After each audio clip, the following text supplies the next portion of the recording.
Southern Appalachians have always been a refuge for species. During the last glaciation, a lot of species got pushed down to the southeast from that, and then they wound up staying. And that's one of the reasons why we have so many species here and why diversity is so high.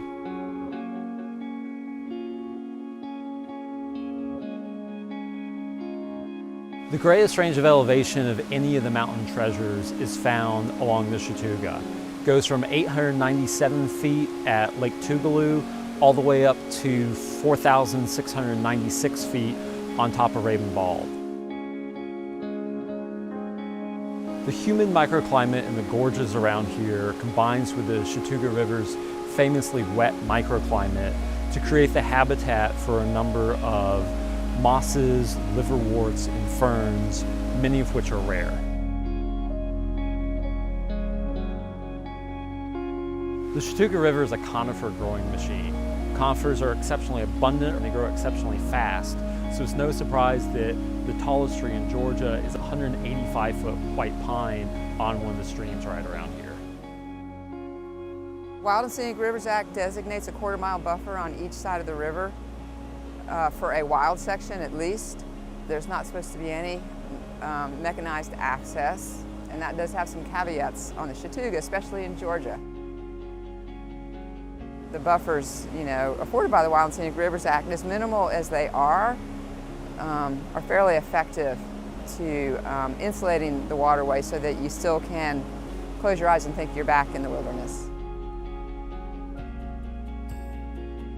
The Wild and Scenic River Corridor protects Three Forks and parts of Overflow Creek, but many of the surrounding streams and much of the surrounding landscape are unprotected. We think that high-quality deep woods habitat is at risk, and so when you crisscross that with road development, the value of that habitat gets negatively impacted for sure. The lands along the Chattooga are our only chance to create a low elevation habitat corridor in North Georgia for plants and animals to migrate through. Species can lose their habitat to logging, road building, poorly planned recreation, or invasion by exotic species. Just right outside the river corridor, we could have an intensive timber operation. So the river corridor and increasing buffers on either side through protection of special areas, Georgia Mountain Treasures areas, is even more important now than ever. The goal of Georgia's Mountain Treasures is formal protection for these special areas. And that could be through wilderness designation or as a natural recreation area or a national scenic area. But whatever the formal designation is, it should emphasize conservation and recreation over resource extraction.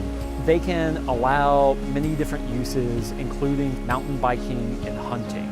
If we want to keep these both for the benefits of the communities that are here now and for the next generation, it's going to take all those groups working together to protect them.